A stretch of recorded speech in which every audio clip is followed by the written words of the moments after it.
নমস্কার বন্ধুরা, অনেকদিন পর আজ রান্না নিয়ে এলাম। অবসর দিনে সেরা রেসিপি তোমাদের বলে দিলাম।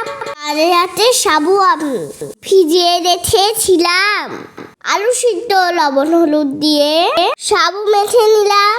এরপরে লঙ্কা গুঁড়ো, কালো জিরে, বাদাম আর কাঁচা লঙ্কা কুচি মিশিয়ে নিয়ে সব কিছু করলাম মাখামাখি। এরপরে ইচ্ছে মতো শেপ দিয়ে দিও। গরম তেলে সাবু কাটলে তোমরা ছেড়ে দিও। ভালো করে দেখে নিও যেন তেল গরম হয়। যেন এইভাবে মনের মাঝে রয়। এইভাবে লাল লাল সাবু কাটলেট ভেজে নেব। উপোসের দিনে মাথাটি মাতে উপহার দেব।